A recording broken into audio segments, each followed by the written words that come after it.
जय हिंद। आज हम लोग पढ़ने वाले हैं बहुपद एक्सरसाइज 2.4। हम लोग एक्सरसाइज 2.3 तक कंप्लीट कर चुके हैं और आज हम लोग को पढ़ना है एक्सरसाइज 2.4।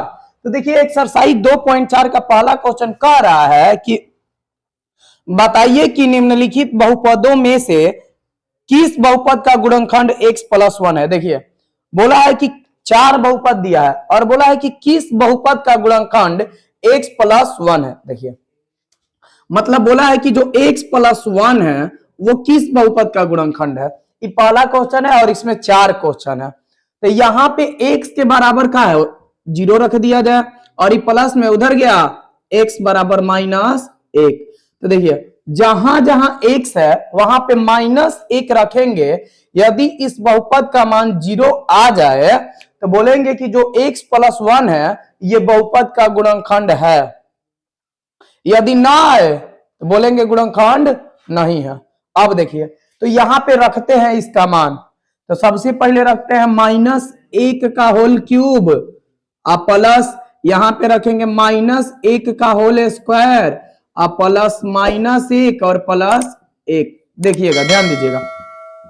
तो यदि -1 का क्यूब करते हैं तो इसका मान -1 और -1 का यदि स्क्वायर करते हैं तो इसका मान हो जाएगा प्लस और फिर माइनस प्लस जब गुणा करेंगे -1 और +1। देखिए अब -1 -2 हो जाएगा और +1 और +1 2 हो जाएगा और प्लस माइनस कट के 0। तो देखिए इसके द्वारा ये 0 आ गया। यदि 0 आ गया तो हम लोग बोलेंगे कि जो x+1 है इस बहुपद का गुणनखंड है। तो लिख सकते हैं कि x+1 बहुपद का गुणनखंड है। बहुपद का गुणनखंड है बहुपद का गुणनखंड है। अब हम लोग देखते हैं क्वेश्चन नंबर दूसरा क्वेश्चन में भी पहला का दूसरा क्वेश्चन में भी बोला है कि क्या जो यहाँ पे बहुपद दिया है वह x+1 का गुणनखंड है। देखिए यदि 0 आ जाएगा तो बोल देंगे कि गुणनखंड है। यदि 0 नहीं आया तो गुणनखंड नहीं है। सिंपल सी बात है। तो यहाँ पे बराबर में 0 प्लस में उधर गया -1 यानी कि जहां जहां पे है x वहां पे हम लोग को रखना होगा -1। तो देखिए यहाँ पे यदि -1 का जब पावर 4 कर दे और प्लस -1 के पावर 3 कर दे प्लस -1 का स्क्वायर प्लस -1 और +1। अब ध्यान दीजिए -1 के जब पावर 4 करेंगे याद रखिएगा कि जब माइनस के पावर सम संख्या हो तो उसका मान हमेशा प्लस में आता है। तो इसका जो मान आएगा वो +1 आएगा। तो यहाँ पे लिख लेंगे 1 और यहाँ पे इसका -1 आ जाएगा -1 का फिर इसका भी +1 और माइनस प्लस में जब गुणा करेंगे तो -1 और +1। देखिए यहां से माइनस वाले को एक साथ जोड़ लेते हैं और प्लस वाले को एक साथ। तो ये प्लस में है ये प्लस में है ये प्लस में। तो 1 1 1 यानी कि 3 को 1 हो गया -1 और 1 -2 यानी कि घट के आ गया 1। देखिए इसका 0 नहीं ना आया। 0 नहीं आया तो हम लोग बोल सकते हैं कि x+1 इस बहुपद का गुणनखंड नहीं है। तो लिख देंगे यहाँ पे कि x+1 गुणनखंड नहीं है। गुणनखंड नहीं है। x+1 गुणनखंड नहीं है। अब हम लोग देखते हैं क्वेश्चन नंबर पहला के तीसरा। देखिए जो पहला के तीसरा क्वेश्चन है यहाँ पे बोला है x के power 4 plus 3x³ plus 3x² plus x+1। बोला है क्या ये x+1 का गुणनखंड है।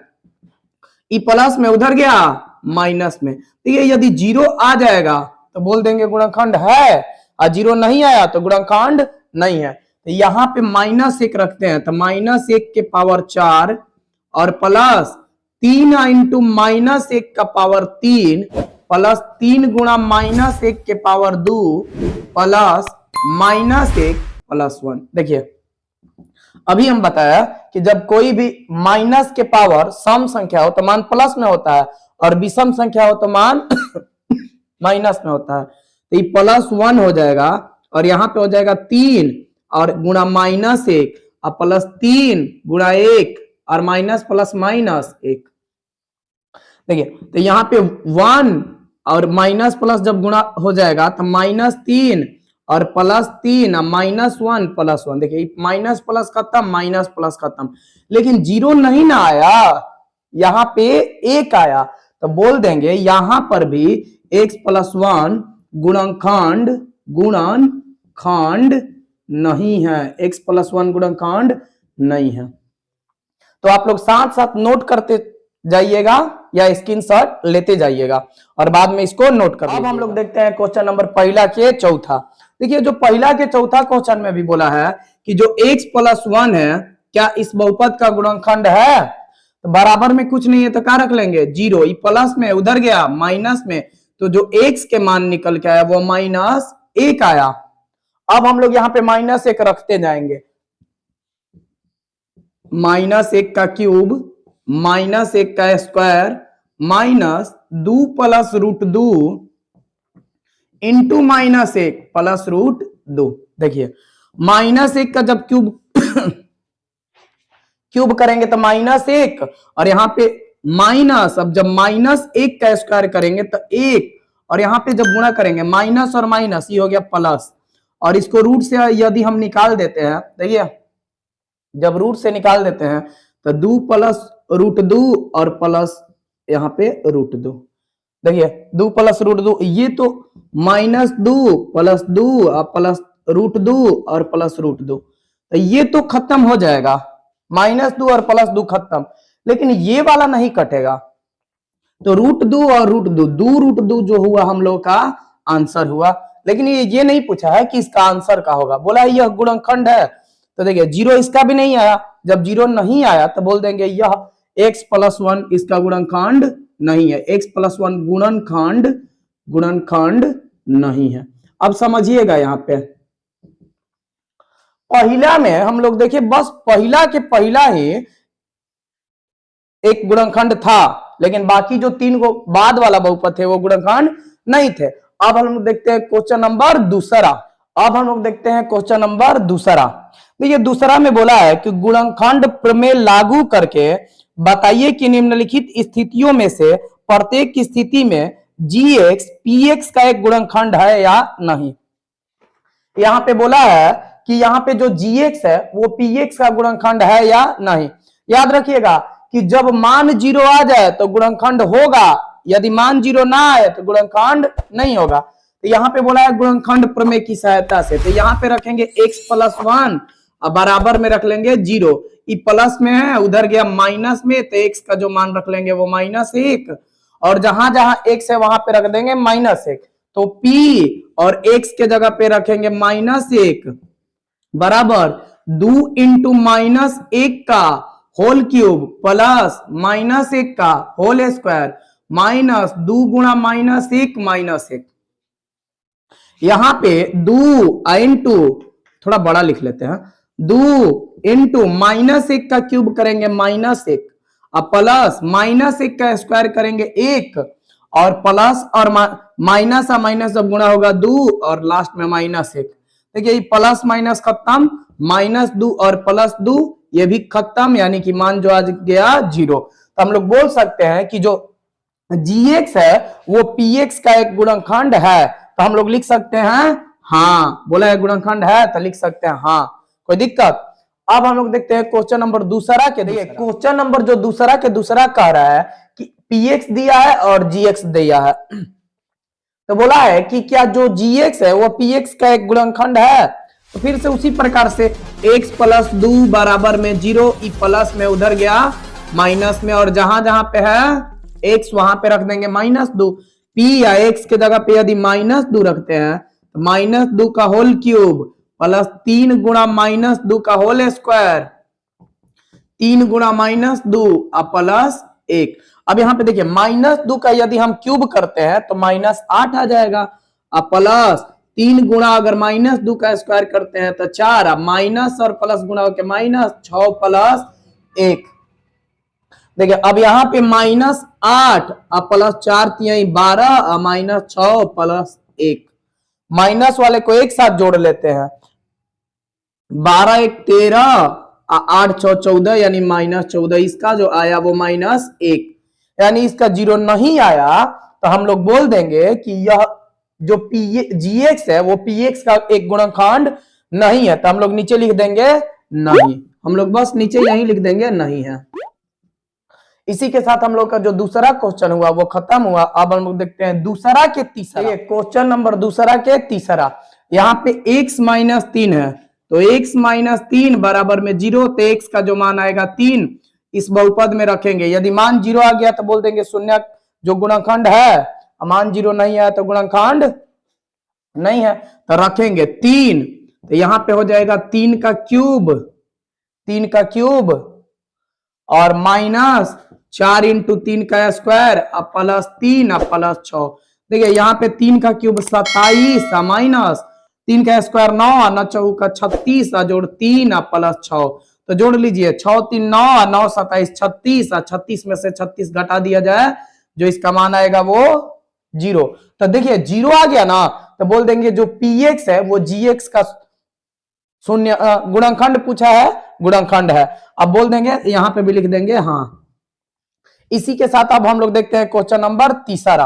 अब हम लोग देखते हैं क्वेश्चन नंबर तीसरा। देखिए तीसरा के जो क्वेश्चन में बोला है, पहले इसके क्वेश्चन पढ़ लेते हैं। देखिए बोला है कि k का मान ज्ञात कीजिए जबकि निम्नलिखित स्थितियों में प्रत्येक स्थिति में x माइनस 1 px का एक गुणनखंड है। देखिए ये खुद क्वेश्चन में बोल दिया है कि गुणनखंड है, मतलब गुणनखंड है, तो इस जो बहुपद का मान आएगा वो 0 आएगा।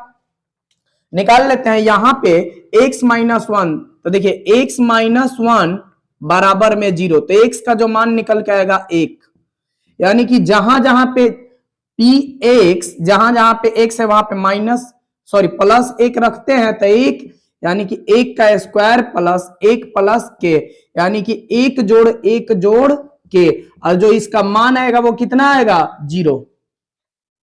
तो 1 और 1 2 और 2 प्लस के बराबर में 0, तो जो यहाँ पे k का मान निकल के आया ये 2 प्लस में है तो उधर जाएगा तो माइनस में, तो जो k का मान निकल के आया वो -2 निकल के आया। यही पूछ रहा था कि यहाँ पे जो k का मान होगा वो क्या होगा। समझ में आया? कुछ नहीं करना था कि जितना दिया है उसको पहले इसका मान रखना लेना है कि x के जगह पे क्या रखा जाए कि इसका मान 0 आ जाए, तो x के जगह पे 1 रखेंगे तो इसका मान 0 आ गया। तो और जहां पे ये बहुपद दिया है यहाँ पे x के जगह पे 1 रखेंगे, वहां से हम लोग का k का मान निकल के आ जाएगा। अब हम लोग देखते हैं क्वेश्चन नंबर इसका दूसरा। देखते हैं क्वेश्चन नंबर तीसरा का दूसरा। यहाँ पे x माइनस 1, तो x माइनस 1 बराबर में 0, तो जो x का मान निकल के आया वो 1, और जहां जहां पे px है वहां पे रख देंगे 1, तो यहाँ पे 2 इंटू 1 का स्क्वायर प्लस k इंटू 1 और प्लस √2 बराबर में कुछ नहीं है तो 0। तो देखिए 1 का स्क्वायर 1 होगा, तो 2 गुणा 1 प्लस k और 1 में गुणा करेंगे k प्लस √2 बराबर में 0। अब देखिए 2 1 में गुणा करेंगे 2 प्लस k प्लस √2। हम लोग को निकालना है k का मान, जिसका मान निकालना होता है उसको एक तरफ रख के बाकी को दूसरे तरफ भेज दिया जाता है। तो k बराबर में देखिए प्लस में उधर गया माइनस में, तो -2, ये भी प्लस में उधर गया -√2। अब दोनों में से माइनस कॉमन कर सकते हैं, तो -2 प्लस √2, तो यहाँ पे जो k का मान निकल के आया वो -2 प्लस √2 आया। ये हुआ हम लोग का आंसर। अब हम लोग देखते हैं क्वेश्चन नंबर तीसरा के। अब हम लोग देखते हैं क्वेश्चन नंबर तीसरा के तीसरा।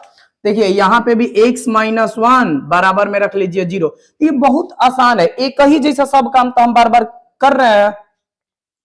तो x बराबर 1, जहां जहां पे है x वहां पे रख देना है 1, यानी कि p1 यानी कि 1 यानी कि k इंटू 1 का स्क्वायर -2 गुणा 1 प्लस 1, यानी कि k माइनस, देखिए k 1 का स्क्वायर करेंगे 1 का माइनस √2 माइनस, यहाँ पे √2 है ना, हाँ, तो √2 प्लस 1, और यहाँ पे हो गया k माइनस √2 प्लस 1 बराबर में कुछ नहीं है तो 0, बराबर में कुछ नहीं है तो 0। अब देखिए जिसको निकालना है उसको अकेले, बाकी को दूसरे तरफ, तो k ई प्लस में उधर गया माइनस में और ई माइनस में उधर गया प्लस में, तो √2 और -1, तो जो हम लोग का k का मान निकल के आया वो √2 माइनस 1 निकल के आया। अब हम लोग देखते हैं क्वेश्चन नंबर तीसरा के। अब हम लोग देखते हैं क्वेश्चन नंबर तीसरा के चौथा।